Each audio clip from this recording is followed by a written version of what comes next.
The EdTech Hub, like Tony mentioned, is an avid supporter and a close partner to the mEd Alliance, from sponsoring symposia like this one today, to the policy dialogues we've created, and to the research hours that Tony referenced that we're hosting this week. It's really been a pleasure and an honor to collaborate with the Alliance, and we look forward to future collaboration. As you all know, the EdTech landscape is a large and rapidly evolving space. This was true prior to the pandemic, and even more so now, as many ministries of education have really turned to technology to help address the global learning crisis. EdTech can play a role in addressing the learning crisis, but only if the products and the programs are designed well and are informed by the science of learning and the science of teaching. So I'm very pleased that the Alliance has created this forum for educators across the globe to really look at accelerating foundational literacy and numeracy, and how EdTech can help us meet those global learning challenges that we're faced with today. At the EdTech Hub, in order to make some significant impacts and address these global learning challenges, we're committed to advancing the evidence base for technology in education. And we've identified 5 big buckets, or 5 big areas, or focus areas, as we call them, to help guide our work. And these 5 areas are a focus on girls' education, leveraging technology to improve the educational outcomes for girls. The second focus area is a focus on data, accessing timely and accurate data to make those informed decisions that are so important with regards to EdTech. A focus on how we use technology to personalize learning and truly teach at the right level for our students. And a focus on really increasing school participation writ large, both for getting children back to school, but also making sure that we focus on reducing long-term out-of-school populations, especially in our lower income countries. And finally, supporting continuous teacher professional development on teaching with technology. As many of you know, if there's anything the pandemic has taught us, it is how important our teaching workforce is. You will often hear me saying, there's no piece of technology that can replace the art of good teaching. It is critical that this is not lost, and that teachers are supported to execute their vital role as educators of future generations. So I would like to underscore specifically the importance of supporting continuous teacher professional development that includes building teacher competencies in how to teach in a digital world and supporting our educators along the way. Tony referenced our early morning research hour just prior to the session. So we were fortunate to have one of our research directors, Sarah Hennessy from the University of Cambridge, London, to moderate a conversation on in-service teacher professional development, structured pedagogy, and technology. That took place right before this session, so I hope some of you were able to catch that. If you didn't, know that we're hosting a few other research hours, one focused on girls and technology, and another focused on personalized learning. And I encourage you to attend them to learn a little bit more about our work. So of course, there's so much focus on leveraging technology to improve teaching and learning. And don't get me wrong, I am a huge advocate. But please note that I'm not suggesting that EdTech is a silver bullet. Quite the opposite, in fact. While technology offers tremendous promise to address the global learning crisis and support critical benchmarks like foundational literacy and numeracy, it's really important that that we don't look at this as a silver bullet, because we know that many silver bullet type initiatives, particularly those that focused on buying new hardware or buying new software, have failed or have perpetuated inequities, largely because of poor implementation or weak contextual fit. So moving forward, more attention needs to be directed towards policies that really support comprehensive, contextualized EdTech approaches. EdTech approaches at multiple levels. So at the system level, looking at addressing data, access to data, as well as how data flows across the system.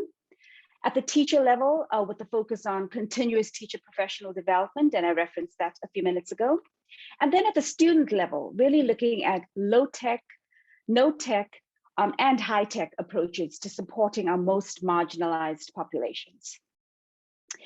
And lastly, I would be remiss if I didn't underscore the importance again of building the evidence base for EdTech.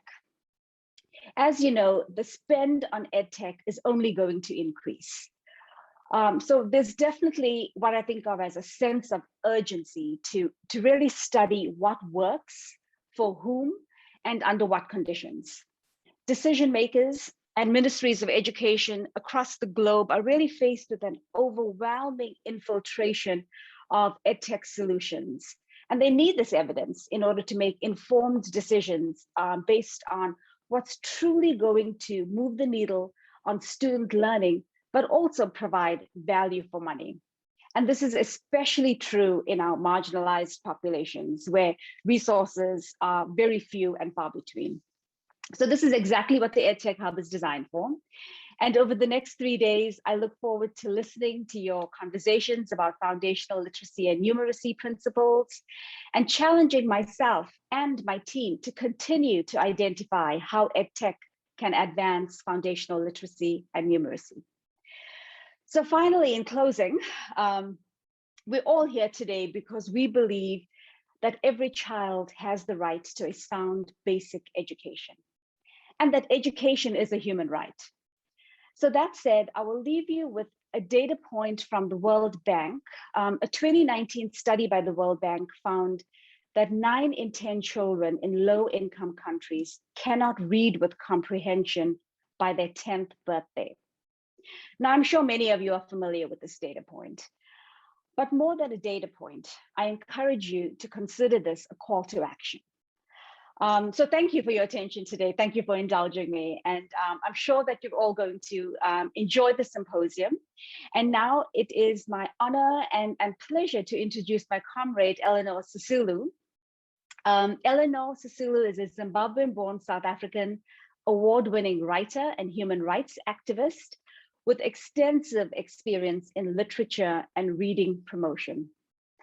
Elinor is a founding member of the current executive director of the Puku Children's Literature Foundation.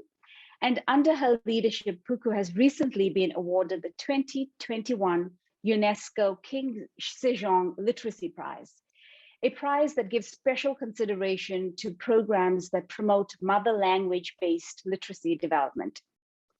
Elinor is the author of the award-winning children's book, The Day Goko Went to Vote, and the biography of Walter and Albertina Sisulu, In Our Lifetime, that won her the prestigious Norma Award for Publishing in Africa. So please join me in welcoming Eleanor Susulu. Thank you, Eleanor, for being here with us today. Over to you.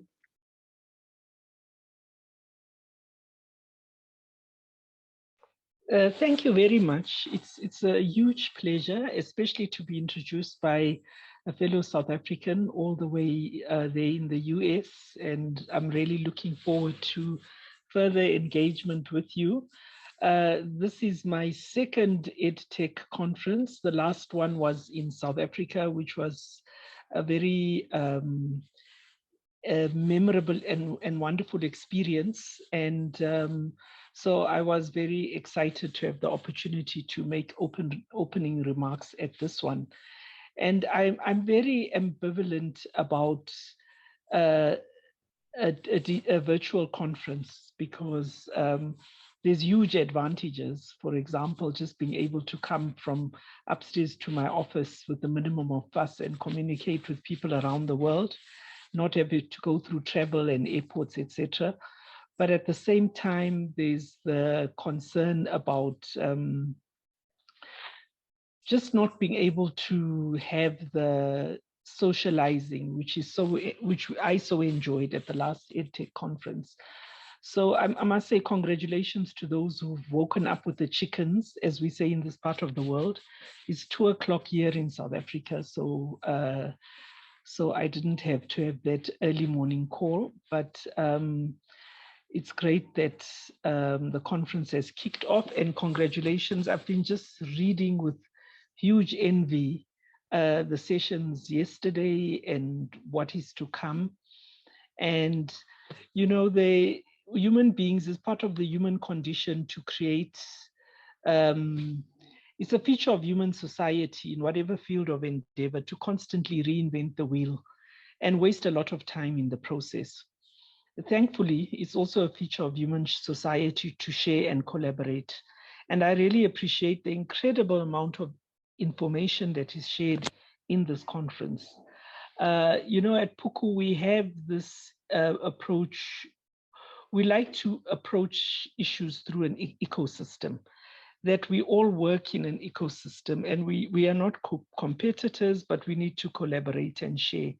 And this is why I personally really appreciate the work EdTech does. I mean, just reading before even participating in the conference, just reading the presentation about reading the program is a huge educational experience. So I'm looking forward to that.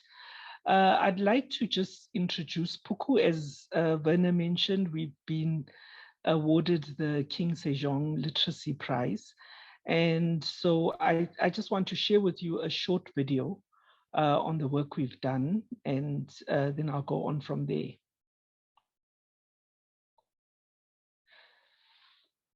So I'm relying on our tech people to give us the video. Yes.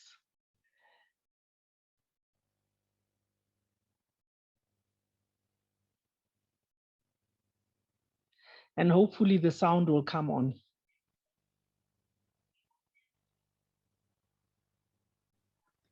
Sorry, no one can hear the video? Yes, I hope that can be resolved. Oh no, sorry about that. 1 second. In the meantime, while it's being resolved, I'll just mention that the quote is from Nelson Mandela, and the person reading, doing the voiceover is Gina Mhlope, one of South Africa's foremost storytellers. And we prepared this video for the UNESCO Prize to try and just summarize what we do in as short a space, as condensed a way as possible.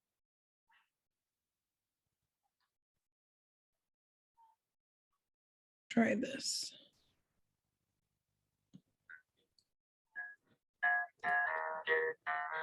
Ngifisa ukuthi izwi lomxoxi wezindaba lingabhubhi nanini e-Afrika, ukuthi zonke izingane emhlabeni jikelele zizwe ulozolo lwezincwadi futhi zilokwane zikwazi ukunothisa umhlaba ezikuwo ngezimangaliso nemihlabahloso yezindaba nezinganekwane.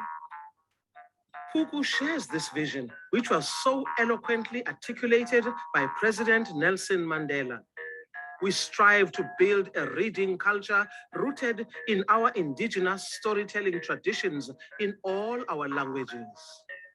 Since its inception in 2010, Puku has worked to develop a structured and organized system for selecting, reviewing, and sharing accurate data on children's books through its digital platforms.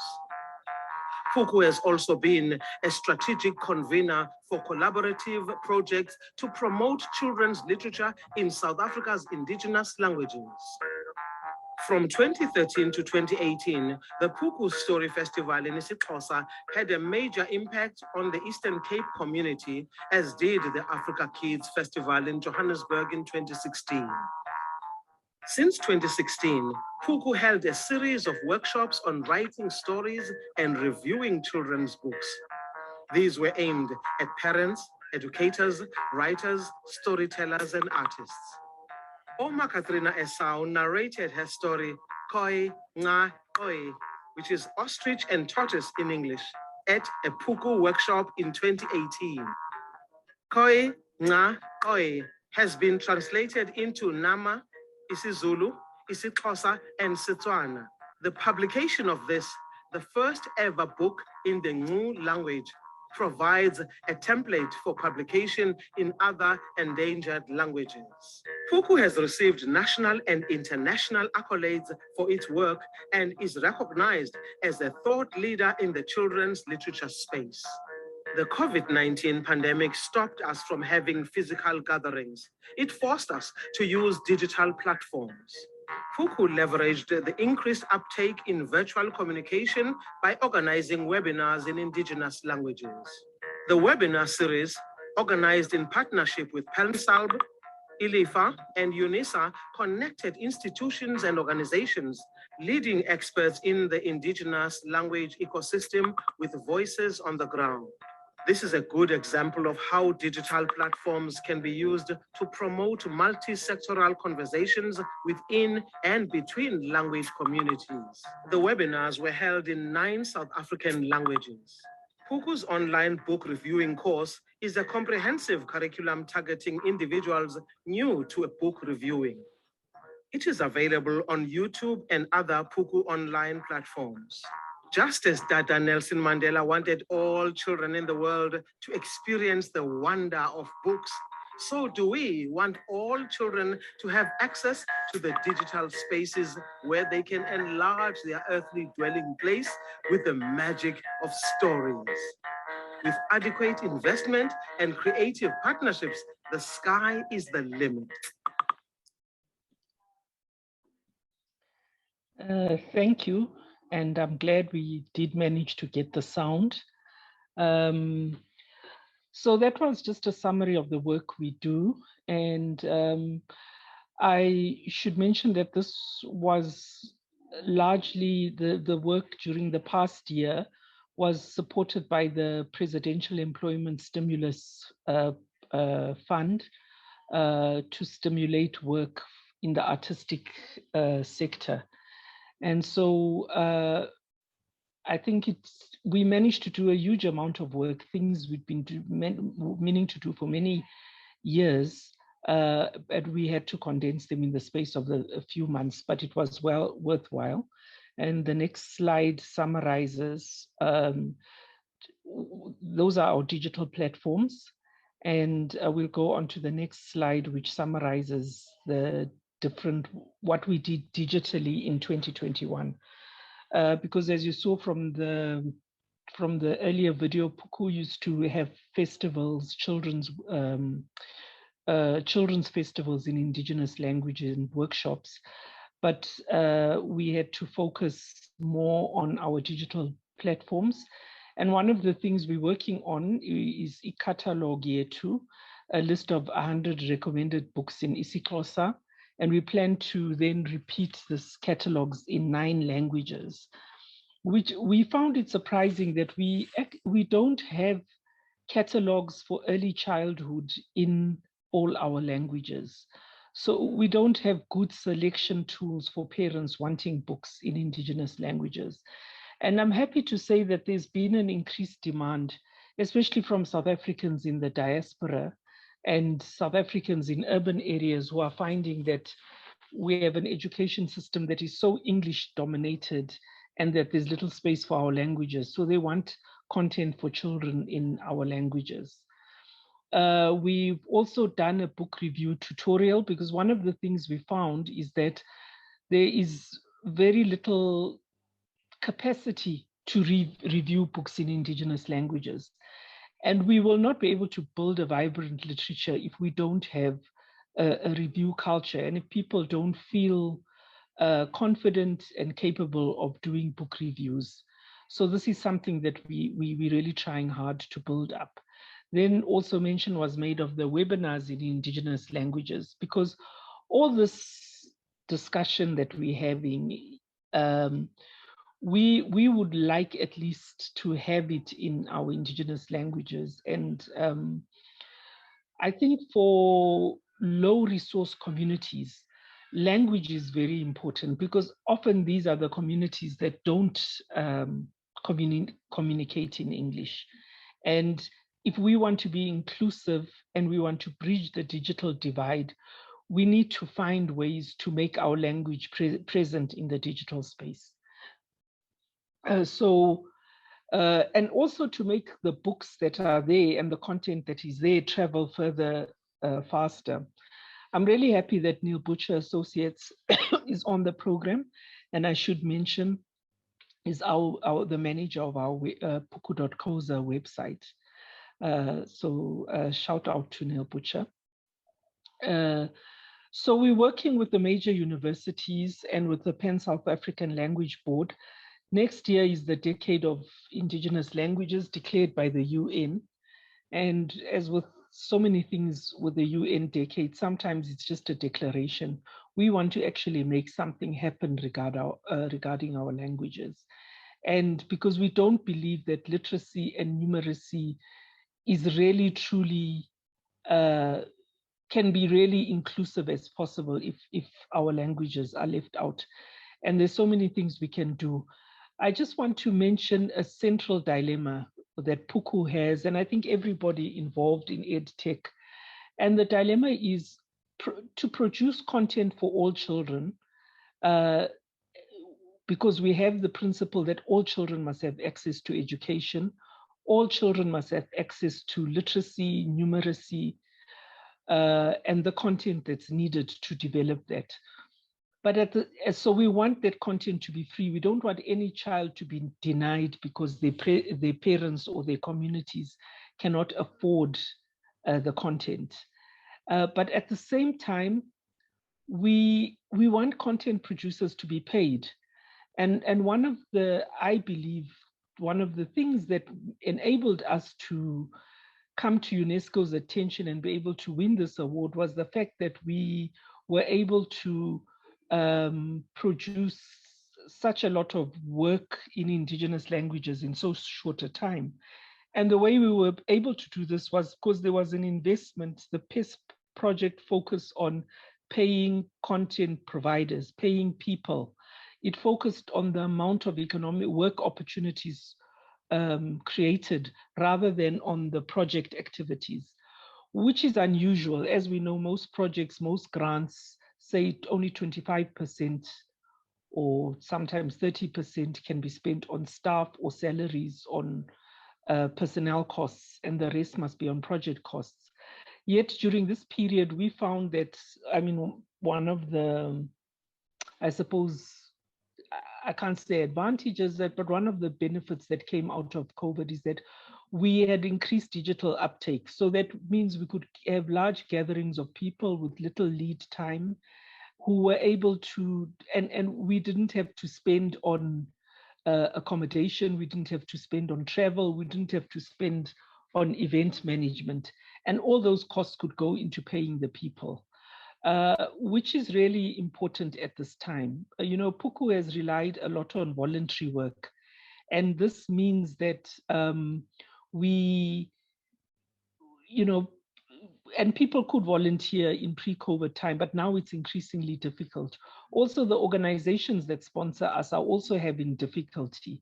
Who would have previously sponsored us with no problem are not able to so easily. So I think the greatest challenge now for us is investment. And for we would like to infuse the EdTech ecospace with a concern for, link it with the struggle for Indigenous languages and the survival of our languages in the education space. And I hope we'll be able to do this, and I hope we'll be able to get the investment to do this.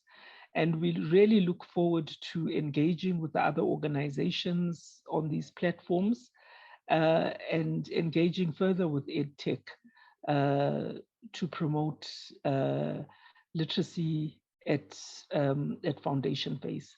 Thank you so much. Eleanor, thank you for your terrific comments, and Verna for those before. We're delighted to have you kickstart our symposium. We couldn't think of two better presenters. So I want to thank you for your time and your work in this space and look forward to working with you. I'd like to now invite our attendees to enjoy the symposium. I know the gallery walks are open and looking forward to your participation, and we'll be checking in with you over the next few days. So look forward to seeing you all shortly. Thanks, everyone. Thank you.